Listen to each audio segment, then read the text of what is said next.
Hello, and welcome to our third in our Cosmology series. This one is called Giving To, Not Giving Up.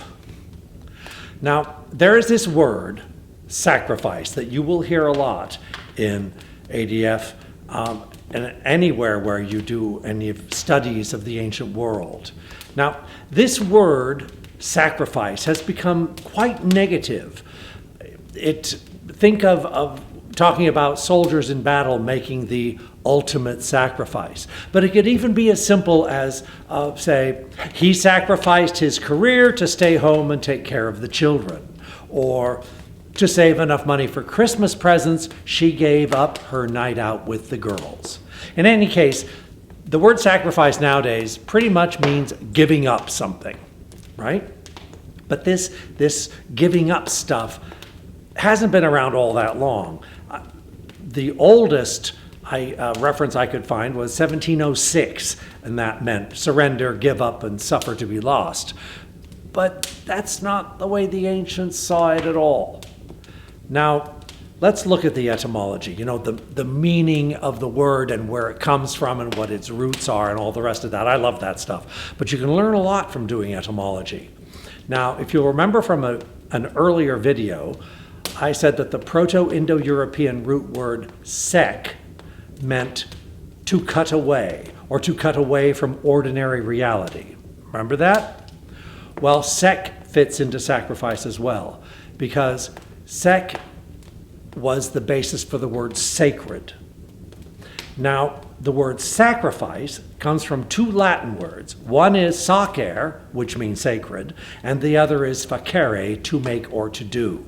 So what sacrifice actually means, literally, is to make something cut off from ordinary reality, to ritually set it apart. So it is to do this thing, not just this thing is, but to do it, to make it sacred. Does that make sense? All right. Now, this modern negative meaning is actually due to Christianity. In their mythology, Christ died on the cross. And it was said that this was the last sacrifice ever needed because it was the culmination of all the sacrifices performed in the temple in Jerusalem in the Old Testament. Okay, well, the upshot of this is that sacrifice became equated with, dying on crosses, which is, I expect, rather uncomfortable. And so it became negative for that reason. But that's not at all what it was in the ancient world. The ancient idea was forming reciprocity by sharing food and items with the gods and with other people. And when you think about it, an ancient animal sacrifice was really just a great big barbecue. If you eat meat at all, then you really have no leg to stand on to condemn the ancients for killing an animal so that they could eat the meat. Now, something I want to do now is show you a little quote from the Iliad. It's book 23, and it is the goddess Iris speaking, and she says, "No time for sitting now.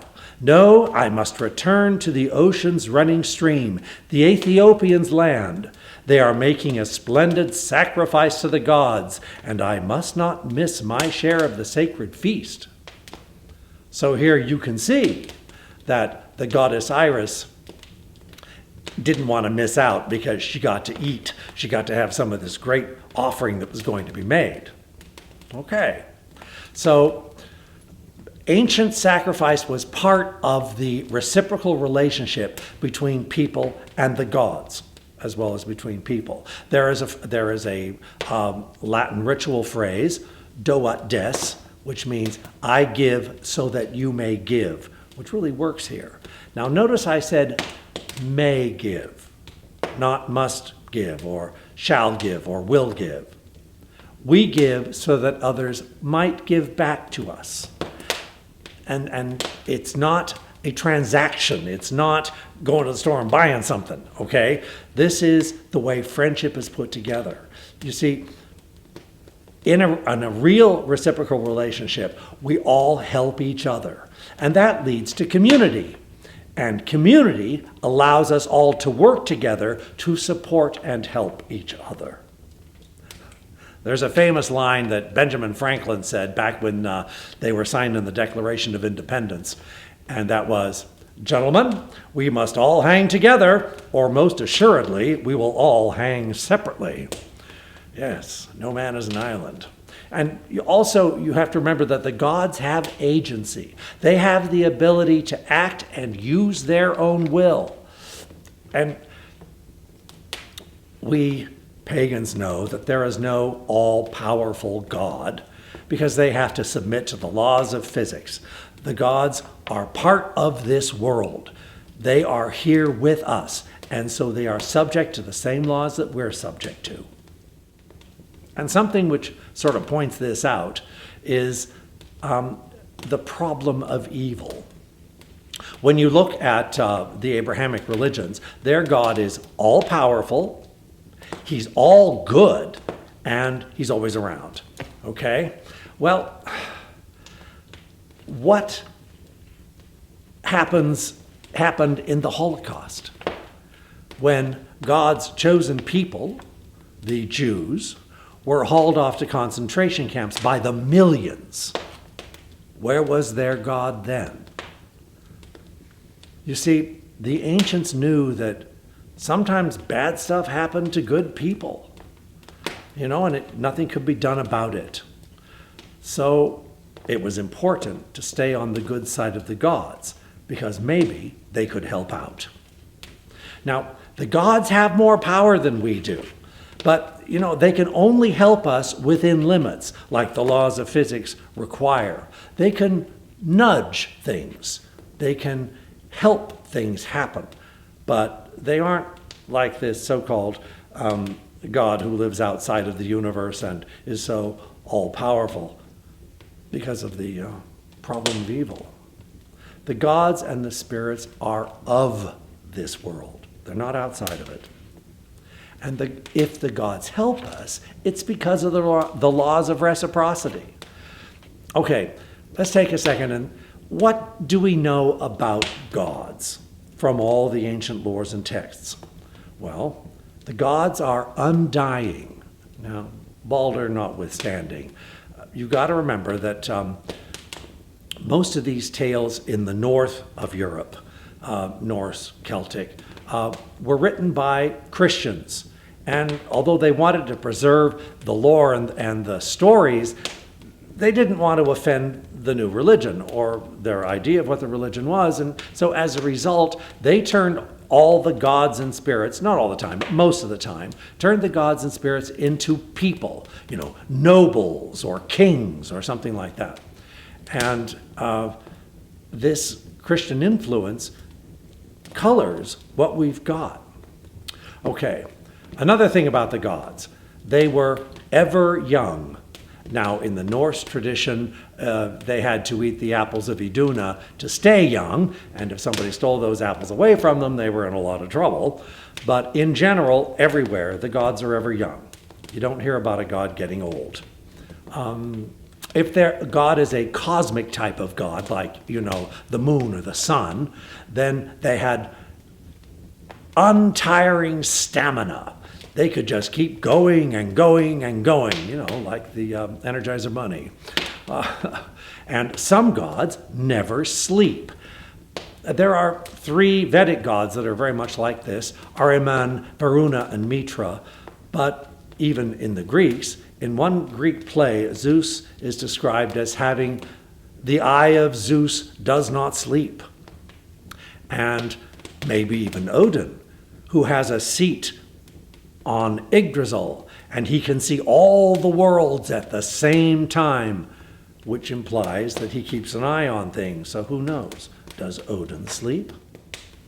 And then, of course, in the Welsh, there's Mathap Mathonwy, who is said to hear whispers on the wind so that nothing happens that he doesn't know about. That kind of implies that he doesn't sleep either. We don't know that, but it's a possibility. Now, a lot of gods are described by epithets. An epithet is really a description more than a name like, John or Mary, right? In the Norse, there's Frey and Freya. Now, their names literally translate as Lord and Lady. Rome had a god that was nameless. Well, it had a name, but you never were allowed to utter it, and it wasn't written down anywhere, because this god protected Rome from its enemies, and if an enemy learned the name, they could then use that against Rome. Let's see, the Dagda in Ireland. The Dagda, his name literally means good God, as in, he's good at many things. Not that he's necessarily the nicest of guys, although he could be. And even in Welsh, Rhiannon comes from Rigantona, which means great queen. So we know that gods are very often described in their own names. But the big thing is that gods give good things. This is reciprocity and sacrifice. Okay, there are 4 main contexts for sacrifice, why sacrifice existed. The first is delivering services through gifts. Now, that's not a quid pro quo we're talking about, and that is what the majority of the rest of this video will be about. Also commensality, which is essentially community. The next 2, though, are protection, sacrifice leading to protection, which is the next video, and after that is sacrifice leading to sustaining the cosmos, which will be the video after that. Now, delivering services through gifts. As I said, this is not transactional, because friendship, which is what a reciprocal relationship really is based on fellow feeling. It is not what we can get from one another. It is not how we can profit from someone else. A friend gives when asked, and sometimes even when not asked. See, gift giving is the basis of reciprocity. Now, the things that you can give to the gods, in particular, are material things, like some possession or food, something you have. Another thing can be non-material. These things are like a song or a story or just fulsome praise. And another thing is a less tangible thing like love and concern. But all of these are good things to give. And not just to the gods, but to each other as well. But there's a little thing here. If we only give for the joy of giving, how can we ask for anything at all?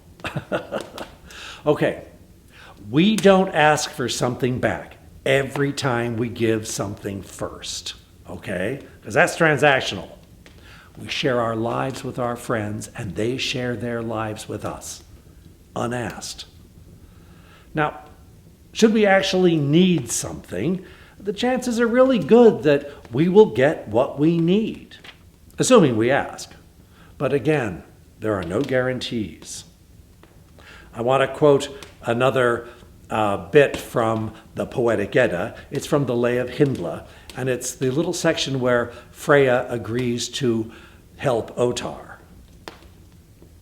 And it goes, "He a high altar made me of heaped stones. All glary have grown the gathered rocks." What she's saying here is that Otar made Freya a great pile of stones that he used as an altar, okay? And that these stones have become all glary. And glary means glaring or painfully bright. "And reddened anew them with neat's fresh blood." She's saying here that regularly he made an animal sacrifice and the blood poured on the stones. "For I believed Otar in the Isunur." Isunur, the goddesses. So she's saying that because he believed in her and other goddesses, he built a great altar of stones. He made animal sacrifices on it, all to her. And as a result, since he never asked for anything, she sort of felt obligated to give him something. Now, Otar came to Freya, and he needed to find something out from his past that he didn't know. And Freya, being kind of obligated, agreed to do it. But of course, he didn't realize that how she was going to do it was to turn him into a boar and then ride him down to a giantess who actually knew the answer. And then she was going to have a conversation with the giantess, and Otar could overhear what the answer would be. The Poetic Edda doesn't mention how Otar felt about being turned into a boar, but there we are. Anyway, an important thing about these gifts is they must be connected to the giver. If you're going to give something, it has to be of you. It has to be something that you have a right to give. Okay? A gift must be part of yourself. Otherwise, it isn't yours to give, is it? Now, there's a little analogy I always like to talk about that that is pretty good. I call it the birthday party analogy. Imagine for a moment that a friend of yours is having a birthday party because it's his birthday, and it's going to be at his house. So you show up early and say hi and all that, and then you lose him somewhere so that you can go through all the cupboards and the closets until you find something you think he might like, and then you give him that for his birthday. It isn't yours to give. He already has it. That would be dumb. A way to demonstrate this analogy is sometimes, I've seen this happen in rituals. Someone is going to go to the ritual and, they want to give something, but they forgot to bring something. This happens. So they kind of go out in the field and start pulling up wildflowers or something that is naturally there. And then they want to give that. Well, the problem with that is those wildflowers that they picked are not theirs to give. Giving nature's flowers back to nature doesn't work. It's not yours.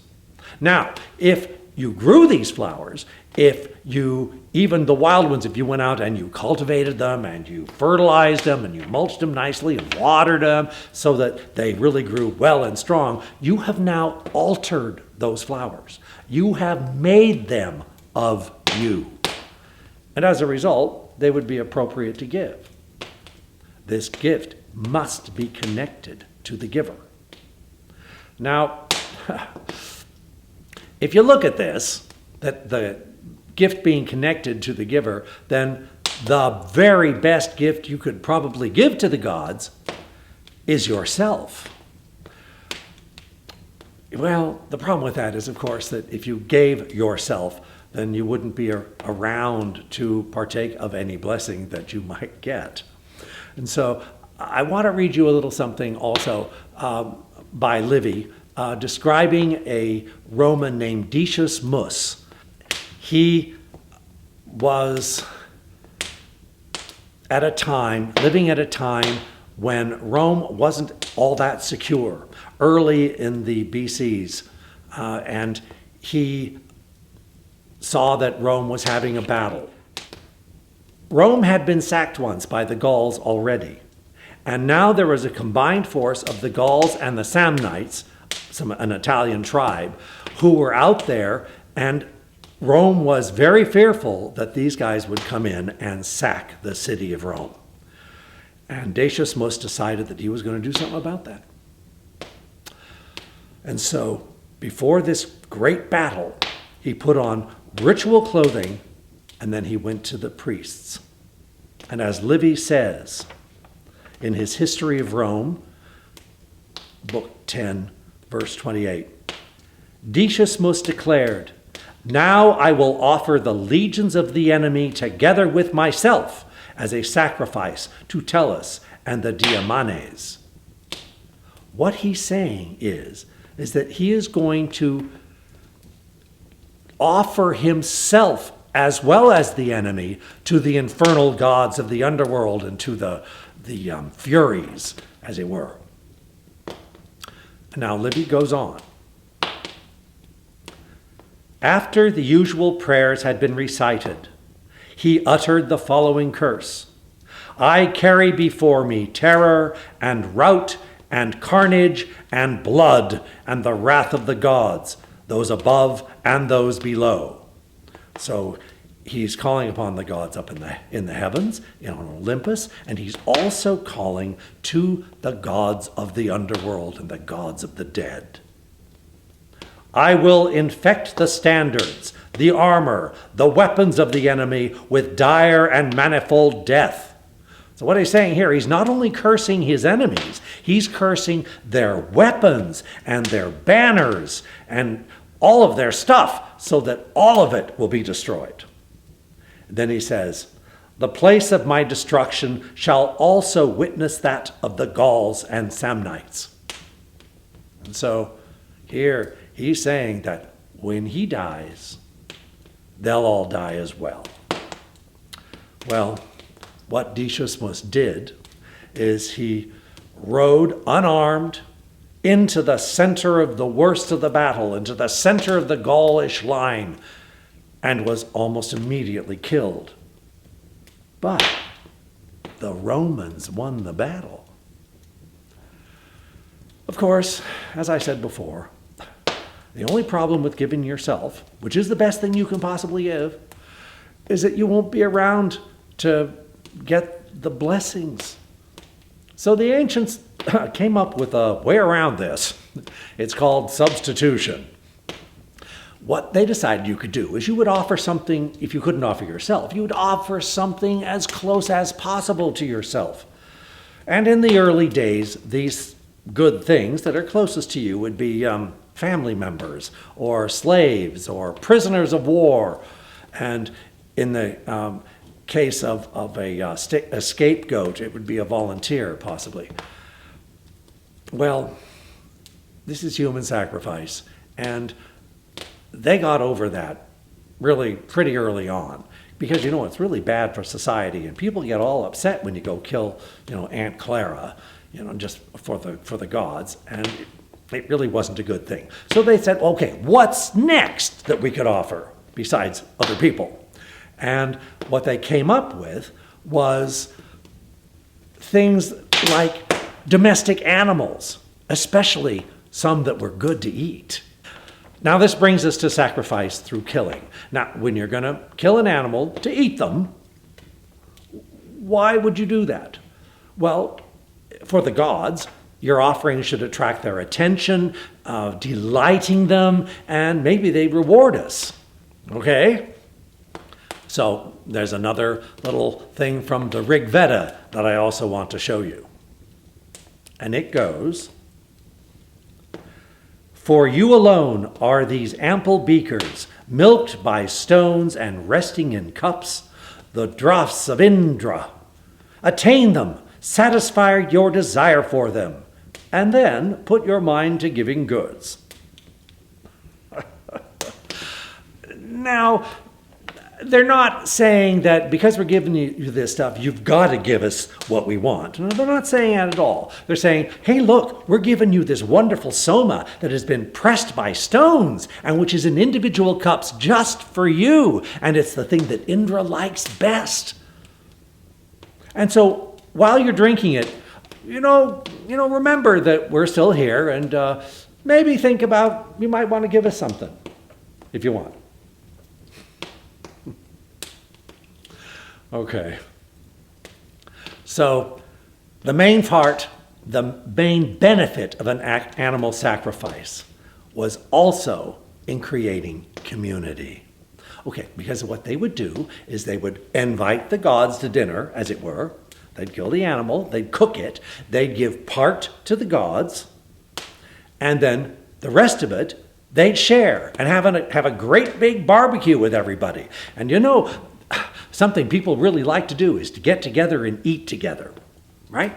Not only, though, in this situation are they the people eating together, but the gods are eating with them. The gods are guests. You see, feasting together strengthens community, and when you also share with the gods, they're your guests, and the whole laws of hospitality apply. Now, sharing with the gods strengthens the guest-host relationship of hospitality, and it automatically initiates reciprocity.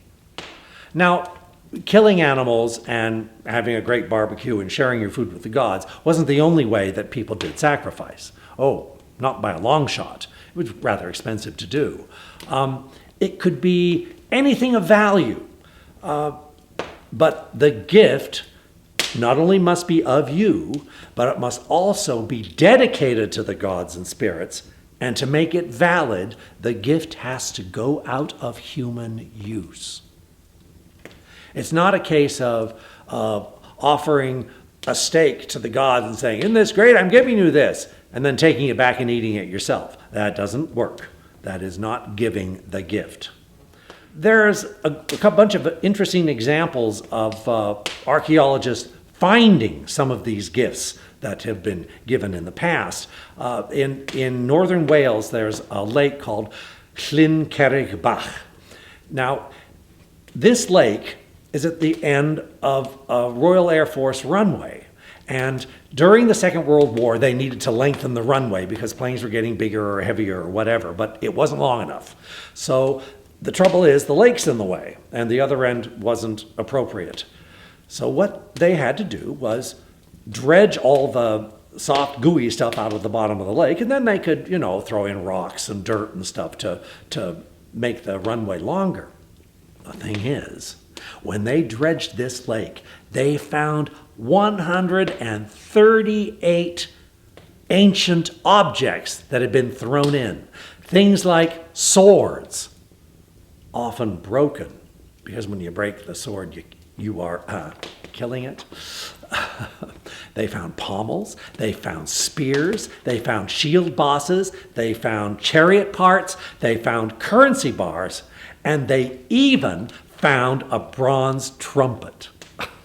This is some pretty neat stuff. And the thing is, this lake isn't the only one. They have found lakes full of this stuff all over Europe. But the Celts like to throw their offerings into bodies of water. That isn't the only place they put them, though. They would put them in their temples, something that even other cultures did as well. There's a Roman writer named Diodorus Siculus who wrote that the Celts displayed the gold they had received or conquered in temples, untouched. No one dared touch them, because to do that would bring down the wrath of the gods. And Strabo, another Roman writer, wrote that they would take treasures and throw them into lakes.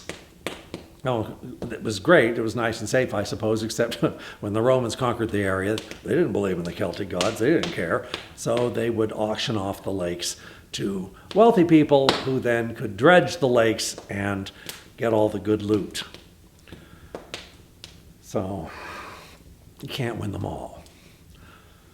But even so, there's another kind of offering made that was extremely common. And that kind of offering was the libation.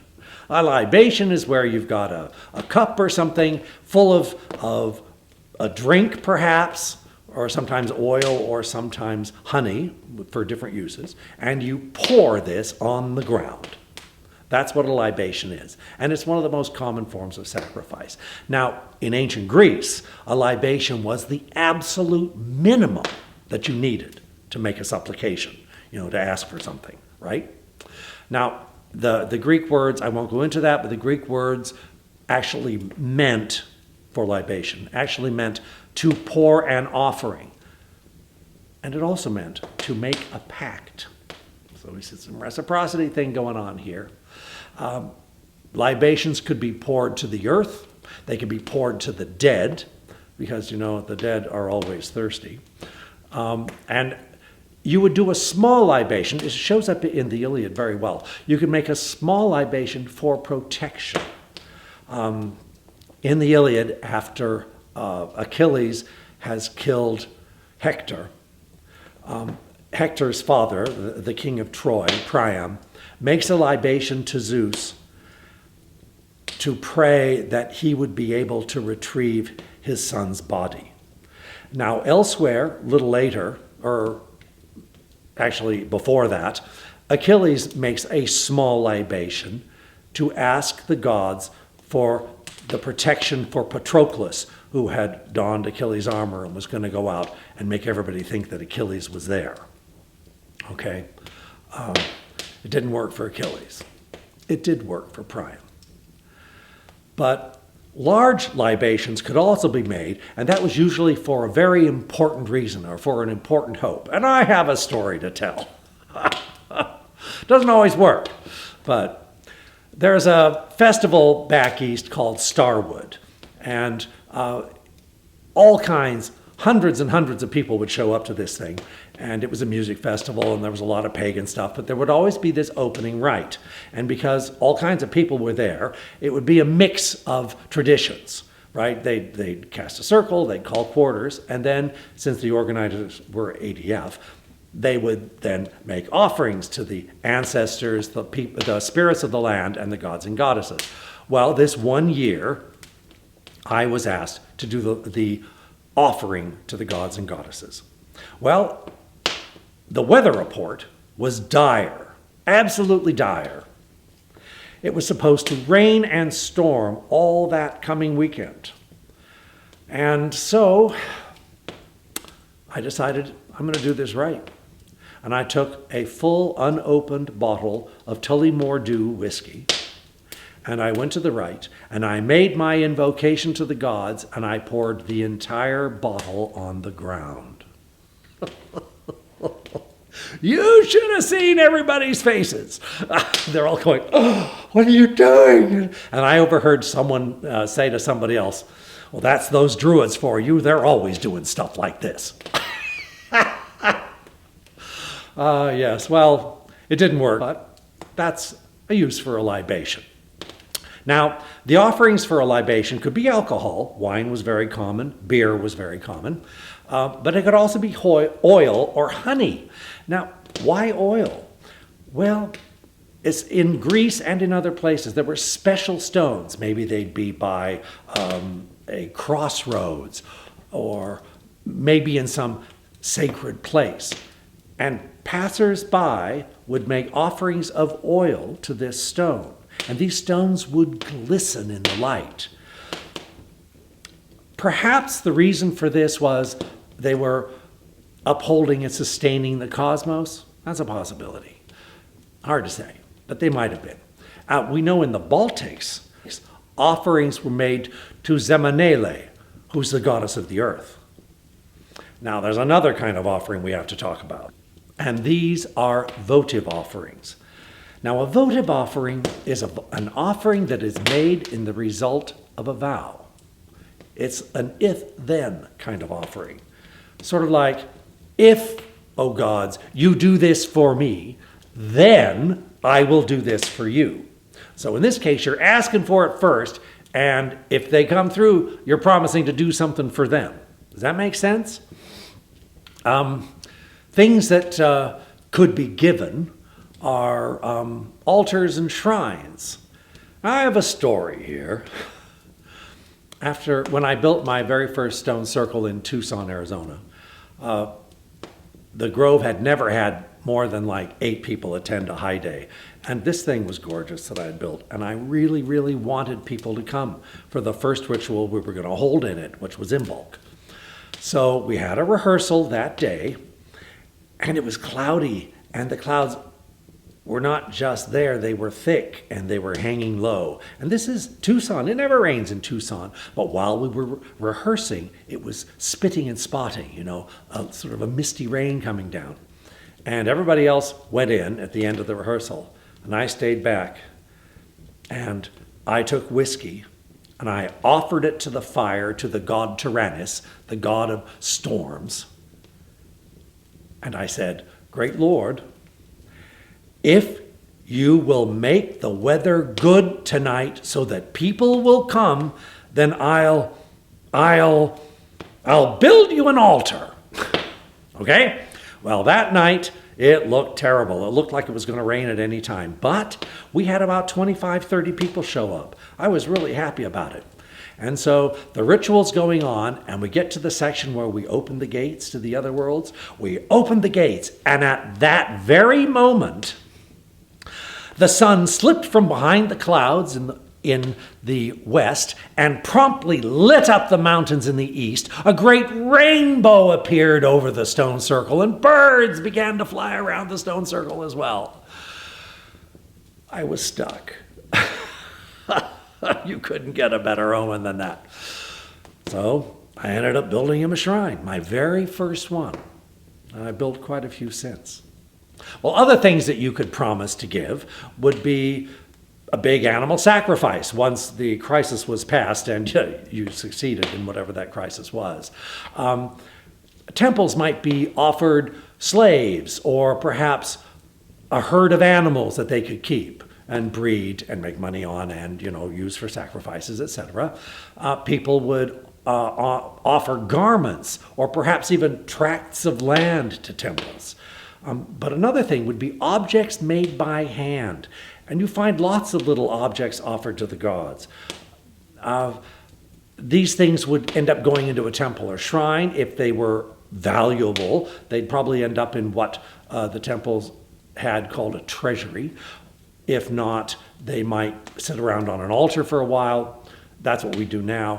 But, it's hard to say. But they used to give these things. And if it was a healing temple, very often what people would give would be models of the body part that was having problems, okay? Another story. In 1973, I was in Corinth with a friend, and we had a driver.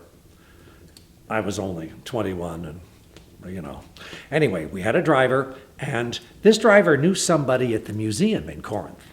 And there's this room in the museum, in the back, that's locked, that tourists aren't allowed into, okay? Well, the driver said, let me see what I can do. I got something neat you really want to see. And I went, okay. And they led us into this room. What this room was wall-to-wall votive offerings, but not just any votive offerings. It was primarily diseased body parts. And almost all of them were penises, breasts, female parts, behinds, all kinds of stuff. And the walls were covered with them, hundreds and hundreds of them. It was quite an eye-opener. I had no idea at that time that such things existed. So, reciprocity permeated ancient cultures and formed the entire basis of society. And that's what we do as pagans in ADF. Now, my next two videos will be first the nature of sacrifice for protection, and then the next one after that will be the nature of sacrifice for sustaining the cosmos. So, thank you very much.